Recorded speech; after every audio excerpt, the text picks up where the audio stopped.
Part Roman 2. The Political Challenge. The merger of infotech and biotech threatens the core modern values of liberty and equality. Any solution to the technological challenge has to involve global cooperation. But nationalism, religion, and culture divide humankind into hostile camps and make it very difficult to cooperate on a global level.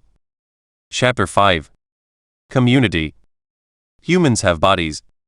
California is used to earthquakes, but the political tremor of the 2016 U.S. election still came as a rude shock to Silicon Valley. Realizing that they might be part of the problem, the computer wizards reacted by doing what engineers do best: searched for a technical solution. Nowhere was the reaction more forceful than in Facebook's headquarters in Menlo Park. This is understandable. Since Facebook's business is social networking, it is most attuned to social disturbances. After 3 months of soul-searching, on 16 February 2017 Mark Zuckerberg published an audacious manifesto on the need to build a global community and on Facebook's role in that project. In a follow-up speech at the inaugural Communities Summit on 22 June 2017, Zuckerberg explained that the socio-political upheavals of our time, from rampant drug addiction to murderous totalitarian regimes, result to a large extent from the disintegration of human communities. He lamented the fact that for decades, membership in all kinds of groups has declined as much as 1/4. That's a lot of people who now need to find a sense of purpose and support somewhere else. He promised that Facebook will lead the charge to rebuild these communities and that his engineers will pick up the burden discarded by parish priests. We're going to start rolling out some tools, he said, to make it easier to build communities. He further explained that we started a project to see if we could get better at suggesting groups that will be meaningful to you. We started building artificial intelligence to do this. And it works. In the first 6 months, we helped 50% more people join meaningful communities. His ultimate goal is to help 1 billion people join meaningful communities. If we can do this, it will not only turn around the whole decline in community membership we've seen for decades, it will start to strengthen our social fabric and bring the world closer together. This is such an important goal that Zuckerberg vowed to change Facebook's whole mission to take this on. Zuckerberg is certainly correct in lamenting the breakdown of human communities. Yet several months after Zuckerberg made his vow, and just as this book was going to print, the Cambridge Analytica scandal revealed that data entrusted to Facebook was harvested by third parties and used to manipulate elections around the world. This made a mockery of Zuckerberg's lofty promises and shattered public trust in Facebook. One can only hope that before undertaking the building of new human communities, Facebook first commits itself to protecting the privacy and security of existing communities. It is nevertheless worthwhile to consider Facebook's communal vision in depth and examine whether once security is beefed up, online social networks can help build a global human community. Though in the 21st century humans might be upgraded into gods, as of 2018 we are still Stone Age animals. In order to flourish we still need to ground ourselves in intimate communities. For millions of years, humans have been adapted to living in small bands of no more than a few dozen people. Even today, most of us find it impossible to really know more than 150 individuals, irrespective of how many Facebook friends we boast. For without these groups, humans feel lonely and alienated. Unfortunately, over the past 2 centuries, intimate communities have indeed been disintegrating. The attempts to replace small groups of people who actually know one another with the imagined communities of nations and political parties could never succeed in full. Your millions of brothers in the national family and your millions of comrades in the Communist Party cannot provide you with the warm intimacy that a single real sibling or friend can. Consequently, people live ever more lonely lives in an ever more connected planet. Many of the social and political disruptions of our time can be traced back to this malaise. Zuckerberg's vision of reconnecting humans to one another is therefore a timely one. But words are cheaper than actions, and in order to implement this vision, Facebook might have to change its entire business model. You can hardly build a global community when you make your money from capturing people's attention and selling it to advertisers. Despite this, Zuckerberg's willingness even to formulate such a vision deserves praise. Most corporations believe that they should focus on making money, governments should do as little as possible, and humankind should trust market forces to take the really important decisions on our behalf. Hence, if Facebook intends to make a real ideological commitment to building human communities, those who fear its power should not push it back into the corporate cocoon with cries of Big Brother. Instead, we should urge other corporations, institutions, and governments to contest Facebook by making their own ideological commitments. Of course, there is no lack of organizations that lament the breakdown of human communities and strive to rebuild them. Everybody from feminist activists to Islamic fundamentalists is in the business of community building, and we will examine some of these efforts in later chapters.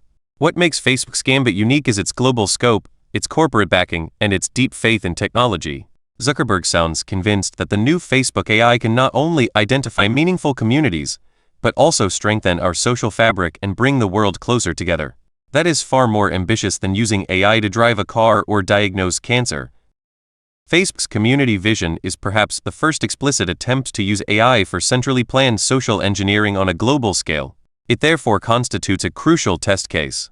If it succeeds, we are likely to see many more such attempts, and algorithms will be acknowledged as the new masters of human social networks. If it fails, this will uncover the limitations of the new technologies. Algorithms may be good for navigating vehicles and curing diseases, but when it comes to solving social problems, we should still rely on politicians and priests. Online versus offline. In recent years, Facebook has had astonishing success, and it currently has more than 2 billion active users online. Yet in order to implement its new vision, it will have to bridge the chasm between online and offline. A community may begin as an online gathering, but in order to truly flourish, it will have to strike roots in the offline world too. If one day some dictator bars Facebook from his country or completely pulls the plug on the internet, will the communities evaporate, or will they regroup and fight back? Will they be able to organize a demonstration without online communication? Zuckerberg explained in his February 2017 manifesto that online communities help foster offline ones. This is sometimes true. Yet in many cases, online comes at the expense of offline, and there is a fundamental difference between the two. Physical communities have a depth that virtual communities cannot match, at least not in the near future. If I lie sick at home in Israel, my online friends from California can talk to me, but they cannot bring me soup or a cup of tea. Humans have bodies. During the last century, technology has been distancing us from our bodies. We have been losing our ability to pay attention to what we smell and taste. Instead, we are absorbed in our smartphones and computers. We are more interested in what is happening in cyberspace than in what is happening down the street. It is easier than ever to talk to my cousin in Switzerland, but it is harder to talk to my husband over breakfast because he constantly looks at his smartphone instead of at me. In the past, humans could not afford such carelessness. Ancient foragers were always alert and attentive. Wandering in the forest in search of mushrooms, they watched the ground for any telltale bulge. They listened to the slightest movement in the grass to learn whether a snake might be lurking there. When they found an edible mushroom, they ate it with the utmost attention to distinguish it from its poisonous cousins. Members of today's affluent societies don't need such keen awareness. We can wander between the supermarket aisles while texting messages, and we can buy any of 1,000 dishes, all supervised by the health authorities. But whatever we choose, we might end up eating it in haste in front of a screen, checking emails or watching television, while hardly paying attention to the actual taste. Zuckerberg says that Facebook is committed to continue improving our tools to give you the power to share your experience with others. Yet what people might really need are the tools to connect to their own experiences. In the name of sharing experiences, people are encouraged to understand what happens to them in terms of how others see it. If something exciting happens, the gut instinct of Facebook users is to pull out their smartphones, take a picture, post it online, and wait for the likes. In the process, they barely notice what they themselves feel. Indeed, what they feel is increasingly determined by the online reactions.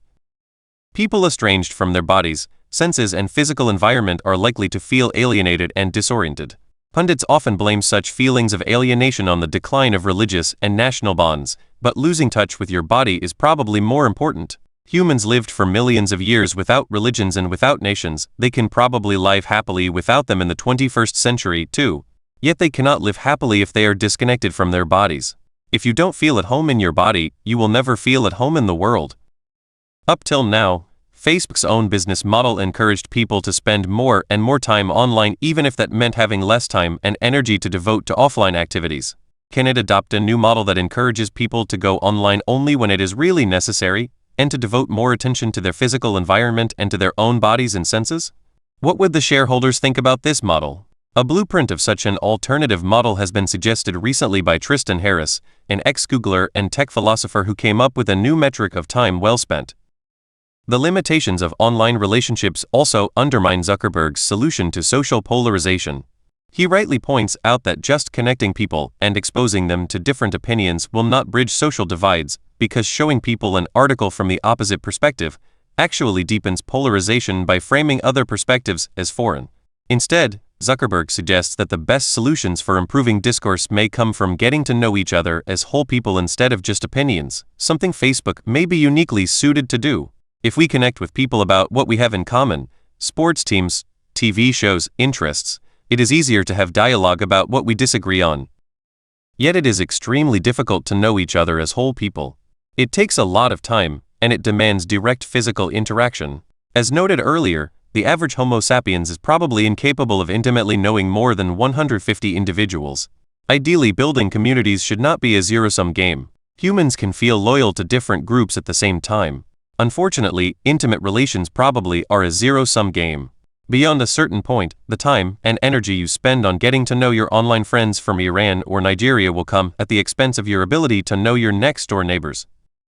Facebook's crucial test will come when an engineer invents a new tool that causes people to spend less time buying stuff online and more time in meaningful offline activities with friends. Will Facebook adopt or suppress such a tool? Will Facebook take a true leap of faith and privilege social concerns over financial interests? If it does so, and manages to avoid bankruptcy, that will be a momentous transformation. Devoting more attention to the offline world than to its quarterly reports also has a bearing on Facebook's taxation policies. Like Amazon, Google, Apple, and several other tech giants, Facebook has been repeatedly accused of tax evasion. The difficulties inherent in taxing online activities make it easier for these global corporations to engage in all sorts of creative accounting.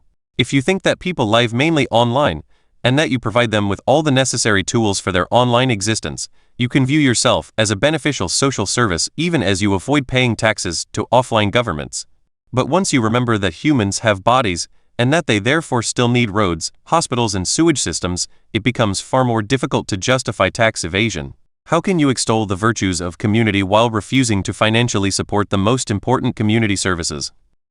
We can only hope that Facebook can change its business model, adopt a more offline-friendly tax policy, help unite the world, and still remain profitable. Yet we should not cultivate unrealistic expectations about Facebook's ability to realize its global community vision.